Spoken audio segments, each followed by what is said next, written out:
Hi good morning వచ్చేసి మీ శ్రీహరి కావాలి. ఈరోజు వచ్చి మనము కావల దగ్గర కోట అడవి అనే గ్రామంలో మన రైతు తిరుపతి గారు మిర్చి పొలం వేస్తున్నారు. అలాగే వంకాయ చెట్లు, అట్లాగే టమాటా చెట్లు ఇవన్నీ వేస్తున్నారు. సో వేసినప్పుడు నేను మరో తోటలోకి వచ్చాను. తోటలోకి వచ్చినప్పుడు ఇలా ముడుతుందని చెప్పేసి రైతు గారు అన్నారనమాట.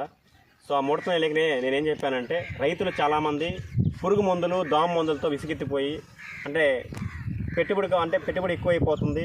అలాగే ఈ పురుగు మందులకు కొట్టిన ఆ కాయలు మనం తినటం వల్ల ఆరోగ్యపరంగా దెబ్బతింటున్నాము.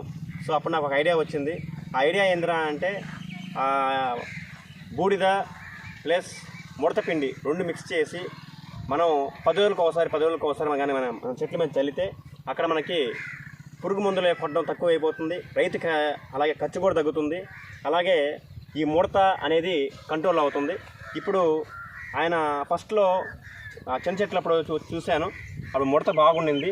ఇప్పుడు మన రైతు యొక్క మాటలు అయ్యానండి. సార్, మీకు ఫస్ట్లో ముడతనింది కదా, అప్పుడు నేను ఏ విధంగా మీకు సజెషన్ ఇచ్చాను, అది బాగుందా బాగలేదా, మీ ముడత తగ్గిందా లేదా? చాలా బాగుంది. అప్పుడు మా ఆకులు చాలా ముడతగా ఉన్నాయి. ముడత పిండి బూడిద కలిపి ప్లస్ పాల్డాను ఈ 3 కలిపి మా తోటకి పిచికారి చేసాము 10 రోజులకు ఒకసారి. చాలా మార్పు వచ్చింది. ఇప్పుడు చాలా బాగుంది. ఇప్పుడు కోత స్టార్ట్ అయింది. ఓకే, కాయలంతా బాగున్నాయి కదా సార్? ఓకేనా? అందుకోండి. అతను మందు ఖర్చు తగ్గిందా లేదా మీకు? మందు ఖర్చు చాలా తగ్గినది. అదే ఈ టైంలో చాలా మంది ఏం చేస్తారంటే, ఈ ముడత కోసమే రకరకాల మందులు కొట్టేసి ఈ మొత్తం ఎన్ని సెంట్లు సార్ మామూలుగా మీరు? మొత్తం ముదురు వచ్చేసి మాది ఇప్పుడు 30 సెంట్లు ఉంటుంది. ఇప్పుడు లేత మళ్ళీ ఇంకో 30 సెంట్లు వేసుకున్నాము. ఇది కాపుకి వచ్చినది. కాపు వచ్చిందా?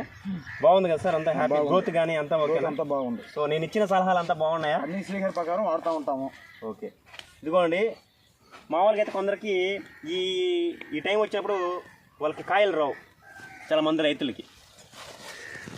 కానీ ఇక్కడ ఆయన ఈ పురుగు మందులకి మామూలుగా కొట్టకుండా ఈ ముడత పిండి, బూడిద ఈ రెండు మిక్స్ చేసి ప్రతి వారానికి ఒకసారి అంతా కొట్టడం వల్ల ఒకసారి మీకు చూపించండి సార్ ఒకసారి.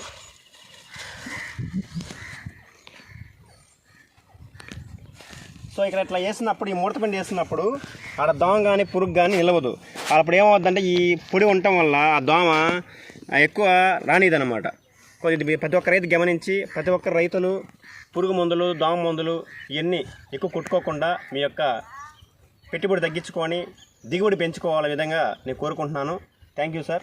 Thank you. Wish you well. ఒకసారి మన వంక చెట్లు కూడా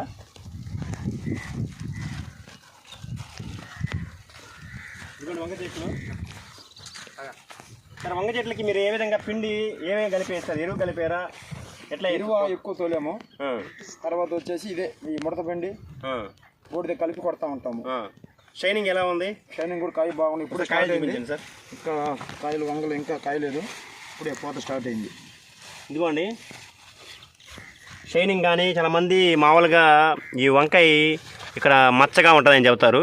ఈసారి అయితే ఈ ముడత పిండి ఇవన్నీ వేసి, అలాగే కింద మామూలుగా ఎరువులు కలిపేటప్పుడు ఏంద్రా అంటే యూరియా, పొటాష్, సూపర్ ఫాస్ఫేట్ అన్నీ వేసేటప్పుడు ఎరువులు కలిపి వేస్తున్నాడు.